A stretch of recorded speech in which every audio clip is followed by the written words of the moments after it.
We gave up making decisions based on the expected value, and that's a big deal. Okay, it's a big deal. Now we recognize that we have to take into account the uncertainty. And I would say that partly has something to do with this, with the contingency. Because contingency, if it's not managed, it will be spent regardless if it's needed or not. If you have something in your pocket, you're not gonna give it back, period.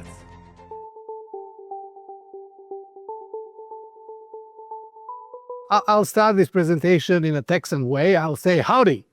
There we go. So it serves multiple purposes. When I say howdy to the students, they say howdy back to me and wakes me up and gets me going with the presentation. Anyway, so today I'm going to talk about next generation project risk management. Is really about how do you use these data and models, data analytics models. We talked about before statistical models. Now they are AI models in the context of risk management. So let me just talk a little bit about our program at Texas A&M, especially dealing with risk. It is focused on decision making.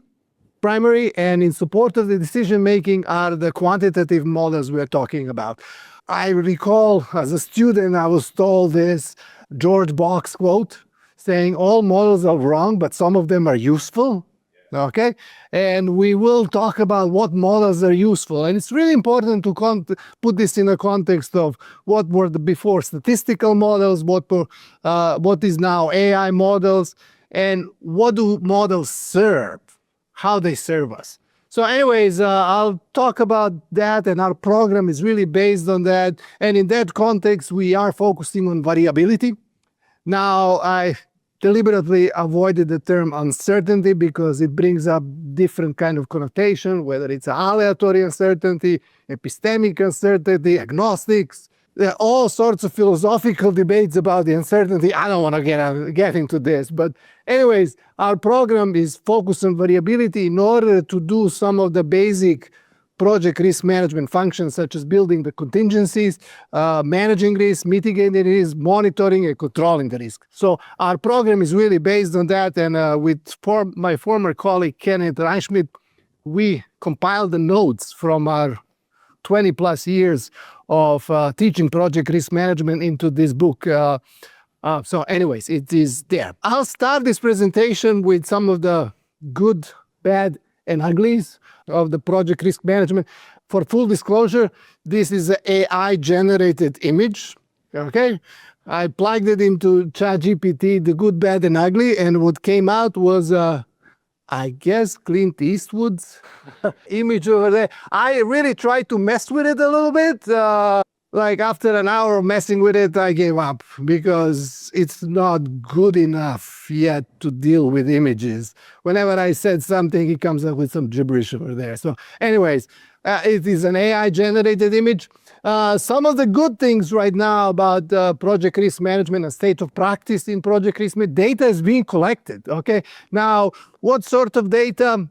That's a debatable, and I'm not going to go into that. Depending on different industry, we collect the data. In my business, and that's engineering project risk management companies that are managing project, whether it's the owner sides or the contractor sides, they do collect the data, and data is their source of competitive advantage.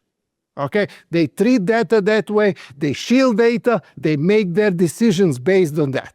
Okay, variability is being assessed, of course, at the different levels.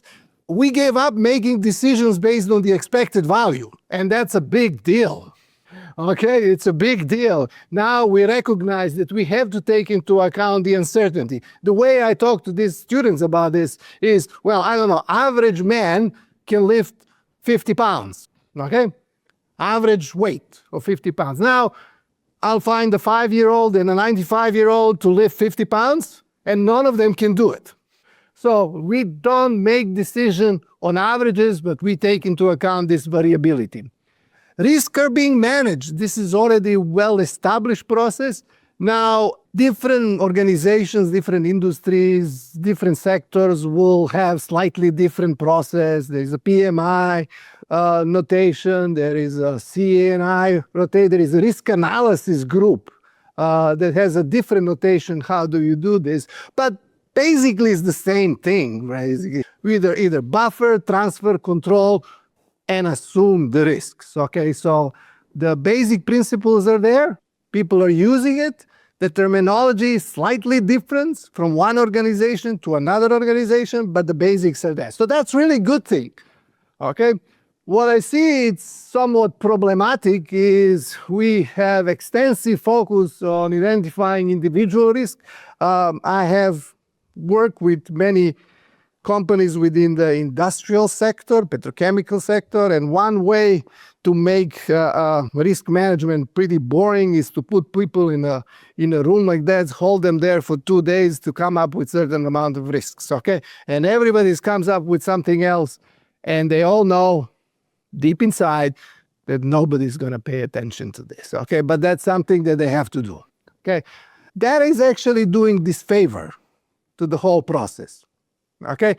And the process typically comes out with a risk register that we already had before. So they will say, okay, we already have a risk register, so let's pull that thing out there and let's brainstorm about whether there is something else can come up with. Now, that brainstorming depends from different industry to different industry, tends to be varying in a way of sophistication. But for most part, it doesn't really include what we need to do on this project. Or in other words, work that needs to be done on this process. Again, talking about my students. I come in the class and most of them, in engineering are men that never baked a cake. Never.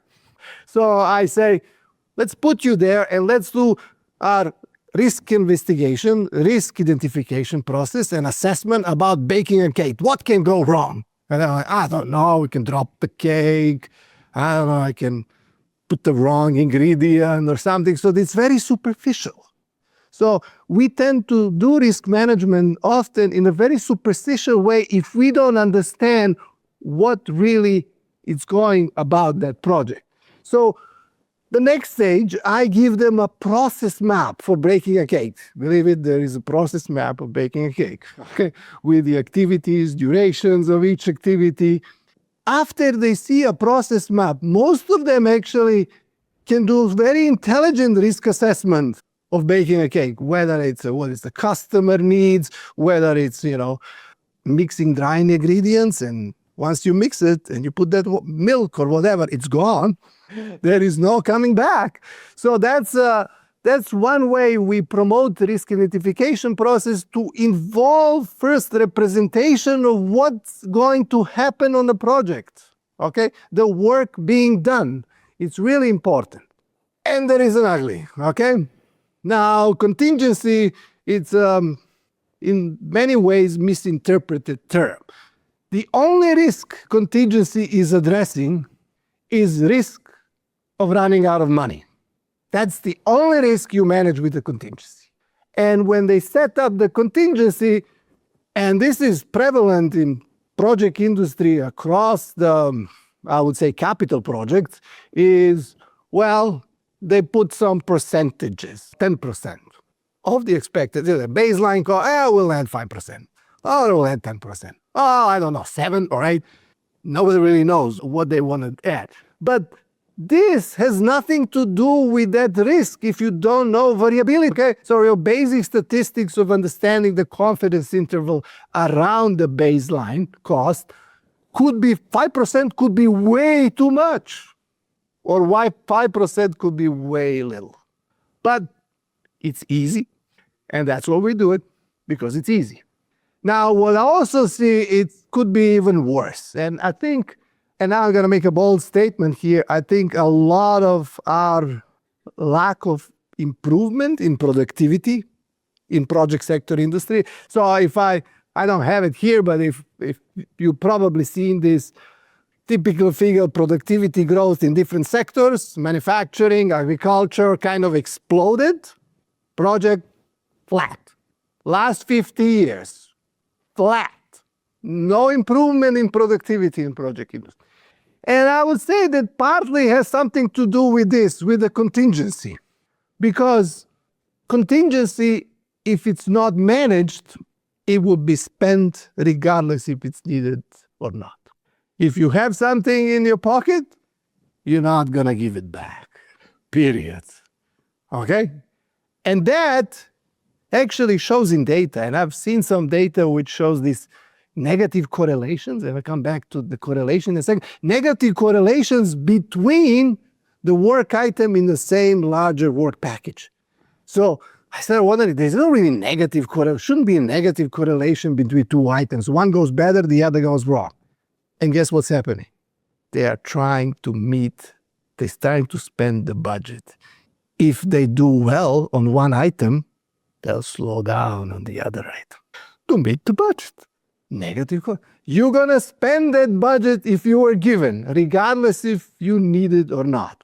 Now, part of that issue is when we start doing this risk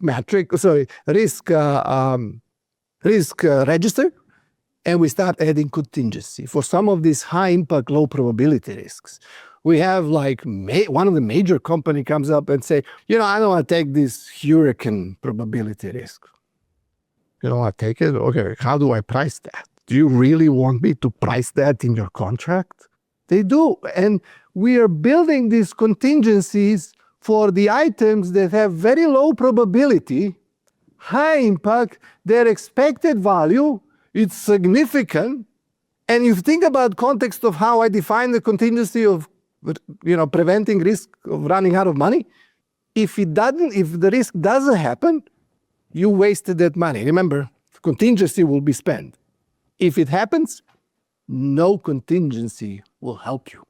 So you are adding those risks into your budget, basically because contingency becomes part of the budget that you're going to spend, and they have no purpose. So a lot of issues around that. Correlations are completely ignored. I know statistically are difficult to estimate, and I get that because the order of sample size dramatically increases as you start adding different work packages. But how impactful correlation is, it can double, triple the contingency requirement, literally. Since we don't know how to deal with it, we just forget about it. We assume everything is independent. And life is not really like that. So anyways, this is kind of the basic status of current project risk management as I see it in working with mainly private industry here. Now, when I start thinking about moving forward on how do we improve this, we had this discussion a little bit just a second ago. We are way too much focused on project administration.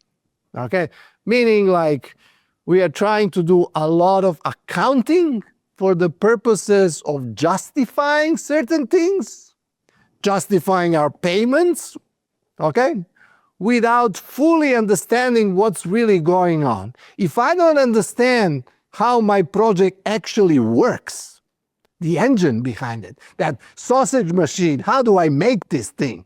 Then how do I control it? I have no levers on that. I know it's late, but what do I do with it? Add resources? You heard this. Adding resources to a late project makes the project later. Exactly. So to introduce the new way of thinking and using data analytics for project risk management, let's focus on how things are being done, or in other words, who and how of project work. How things are done. Okay, the process map here. And projects that are actually being built, capital project facilities, they are consisting of these multiple production chains, whether it's a supply chain, whether it's a production chain, procurement chain, engineering design chain. Production is not only what's happening here, production happens here. Except we are not producing widgets, pipe spools, we are producing designs. Okay? How bad this and complicated this can be? It can be very complicated, but we can look at things in different levels and get better estimates as we go forward. So who and how of project work is the essential. So when we compare this with the current way of looking, we are managing this really. We are managing schedule. And schedule is our wishful thinking, what should happen. Schedules are needed. I'm not saying that this is not needed. But really, that sets up the constraint of the date and the progress by certain amount of time, okay? What is really happening here is these resources are being utilized in some ways, and things are being installed, okay? Things are being put in, design drawings are being produced, okay?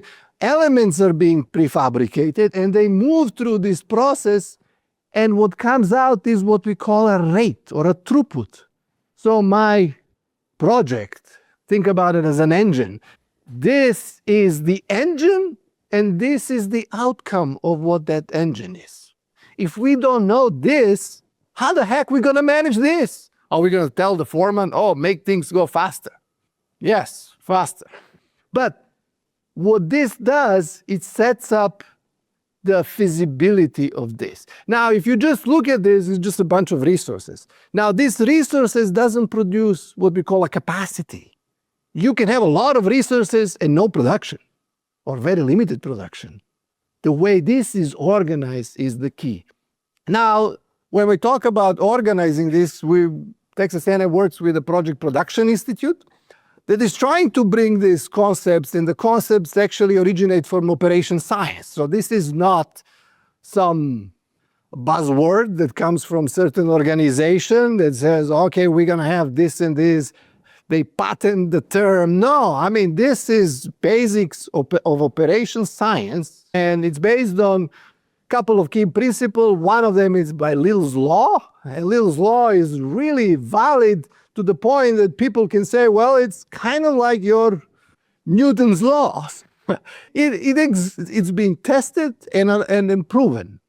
Okay, so it's a mathematical law we are basing all this. This is just the way it was phrased here, but it's really operation science, and it's based on 4 verbs, 5 levers, and levers are something that you can control this. It's your steering wheel, it's your way of accelerating and decelerating your transmission, so to say. These are the things you can control things with. And the curves, general relationship between certain things. 4 verbs in context of capital projects is design, make, transport, and build. From the perspective of a government procurement, could be design, develop, test, integrate. Okay? So whatever you are doing, you're going to go through certain things, certain verbs, meaning processes, and those processes can be modeled, okay? Depending on what you want to do with it. Now, these are the 5 levers, okay? So your project time, cost, and cash, and note that I distinguish cash here because it's important. The cash flow dynamics is often more important than necessarily the cost. So all of that depends on a few things, okay? How things are designed is going to determine how much it's going to cost and how it's going to schedule. We all know that, okay? Now, how you organize your thing to deliver this design. So that's your process design or process map. That's kind of straightforward. Now, we do have a lot of resources, but those resources may not translate into capacity. Capacity is the throughput your system can withhold, okay? And you will see you can add capacity to a wrong process and nothing's going to happen. As a matter of fact, it's going to get worse. And the two things are kind of invisible or hidden. Inventory is the work that has started but not completed yet. So when you go and, on your projects, and for us, we go on a site and walk the site, and you see things that started but not yet completed. That's my inventory.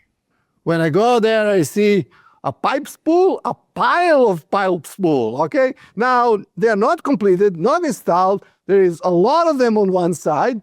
Now I see somebody with a forklift trying to sort through all of that, because they need it for something else. That's a inventory, okay? We also call that work in process, and I'll talk a little bit about that. And finally, variability. Variability, okay? That's your variability in your system. Variance between how one task gets completed versus another task gets completed. It's your throughput variability. Then we have a cycle time variability. All of these variability components actually are kind of hidden, but when you look at things, and I'll show maybe later, even when you set up your capacity at a certain level, you can, with variability, that capacity is almost half of that original capacity. You add variability, you make things idle, you lower the utilization. Now, then we are tempted, well, let's have a utilization all the way to 100%. Then we're going to kill the cycle time. And cycle time is really important from a rework perspective. You don't want to have a lot of things there, and then you have to rework items, and that will kill the project. There is no really free moves. All of them are linked in several different important ways. So you change one thing, it's going to impact the other. So traditional project management, when we think about scope, quality, schedule, and resource use, that's your iron triangle, okay? We actually look at the data, and I like the comment the keynote speaker had said, like, what was it? I trust God, and everybody else shows me the data. Yeah, so when we look at some of projects here, they say, well, there is a trade-off between scope, schedule, and cost. Projects seem to be bad in all of those. You are either late and over the budget, or on time and under the budget. So things are connected, and this is a way to look at things from that engine that produces, so we can do things like control, which is, again, very important from the perspective of, I'm not saying anything bad about controls and earned value management, that's needed, but if you really want to influence the project and manage risks, you need to understand how things are actually done. The three curves, throughput as a part of the inventory, or what we call work in process, utilization. See, as utilization of the servers go to 1, cycle time explodes to infinity. This is based on the Little's law. Yep. The work in process and throughput, ideal case is this piecewise linear function that tops at the bottom. You add uncertainty, guess what happened?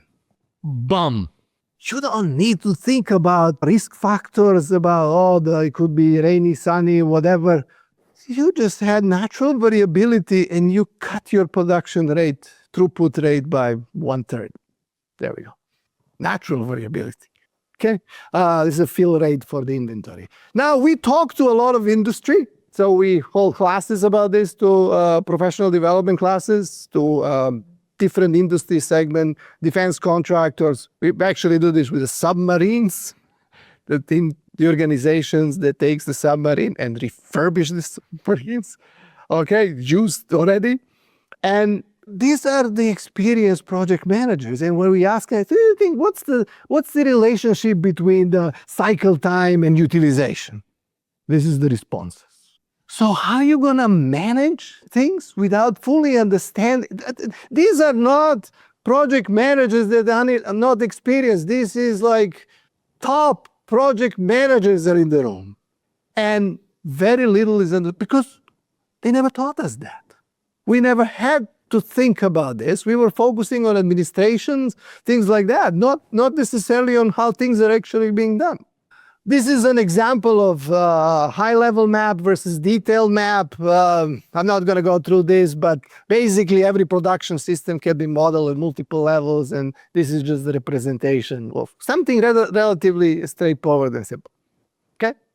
Now, summary models how work is actually being done, needs to be developed, exposes hidden components and variability. And remember, our focus is really here on risk management and components of production system that are now controllable.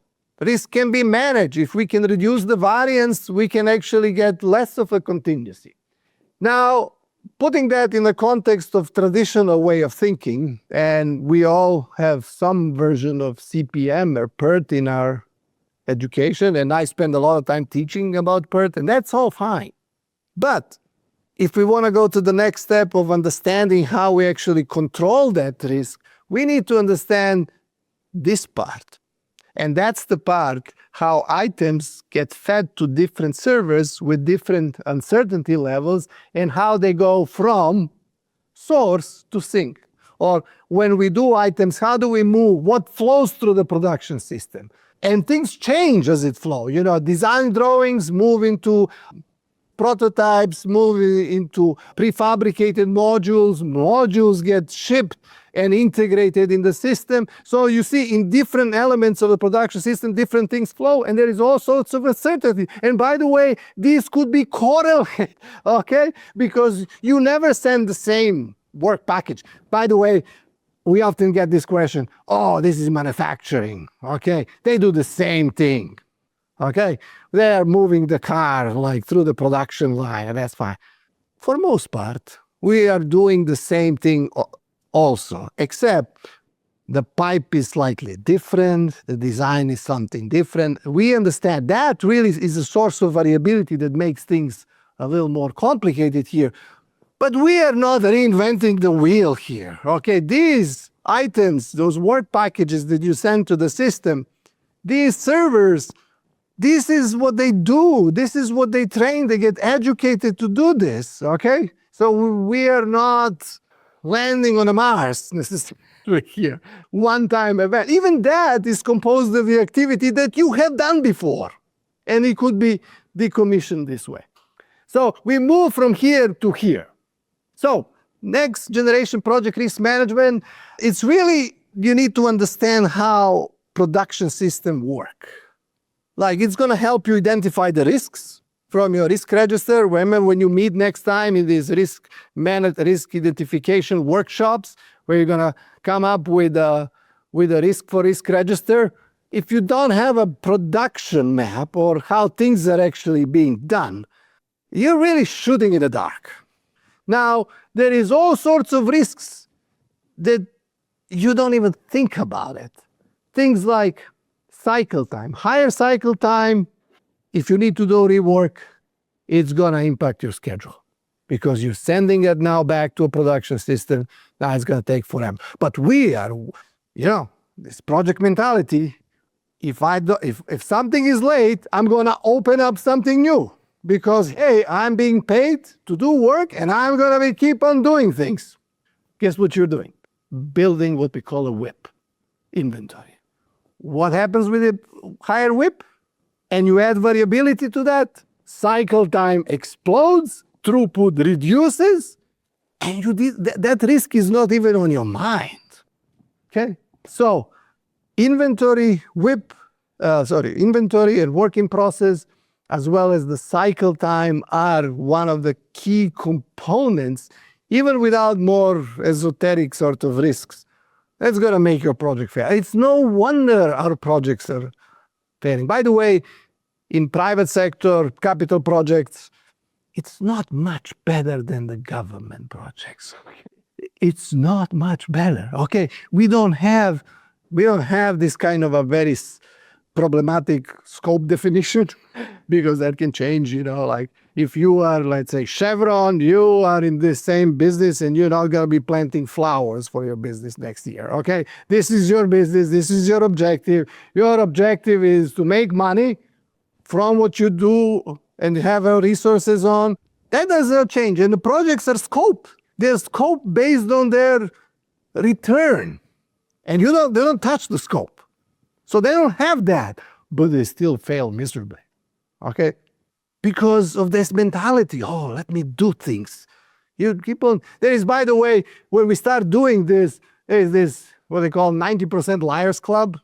This is when you get to a 90% and say, we are 90%. No, you are about 60%. If 90% remains for like 2/3 of the duration of the project. So in 1/3, you get to 90%, and then 90% is for, okay? Because of what? Because of rework. We had a case where they had the fabrication of the valve was late, So a contractor, in order to keep the earned value, guess what they did? They did all the piping except for the valve. How do you do piping when you don't have a valve? You know what they do? They find metal rods and they just created this scaffolding, elaborate scaffolding, so they get paid. Well, when I'm 100% done on piping, when the valve comes, guess what you need to do? Tear this thing down. You can't install the valve like that. Oh, it happens all the time. The way we are incentivized, drives our behavior, the way we get paid. The earned value incentivizes to show the value we create. And we do create the value, except we are out of sequence and now it's going to take forever. Okay? A few more things here. Focus on variability of standard work processes for the contingency management of what we call incremental or additive risks. And those risks are the ones you want to include the contingency, not the ones that are high impact, low probability. Cycle time is important to risk management. As throughput, people don't necessarily recognize this. So we are all about how fast we can make things. Yes, you can make fast, but you're going to have a lot of inventory and WIP. And your WIP is really your visible risk. So when you go and walk around the site or you look at the work that is started but not completed, that's the risk. You see it. This is a simple example here. I'm not going to go too much through it, but just kind of to illustrate. I hope you have slides. John, will they have slides? Okay, so you can look at this. It's just an illustrative example, setting up contingency based on the bottleneck resource, using now data analytics or Bayesian method. This is not your neural networks, but you can do this using neural networks too, as long as the neural networks can explain to me why we have this. So just kind of say how contingency requirements changes over time and how expected arrival rate changes as well, based on the real information. So low probability additive risk can be managed with contingency. You got to be careful about the contingency because how fast, I typically use this example, how fast you run depends on how stiff is competition. If you have a contingency or a lead in front of you and the next one, you're not going to run your fastest run. You're going to run slow because, hey, there's nobody breathing down your neck. Variability does not have just impact on contingency, but also a major contributor to many manageable risks. Okay, those are the risks you scoped even before you mitigation actions you scope. Project production is useful. Now, the last slide, just kind of to let you know that we do have training of this production methods, focusing mainly on the next-gen project management and production methods, with a little bit of risk included as well. With that, I'm done and open for any questions. Check out our website, pm.umd.edu, for incredible free professional development opportunities. There, you can find courses, events, articles, and more. And don't forget to subscribe, like, and share this video with someone who might like it, because learning grows when we make it a conversation. See you in the next one.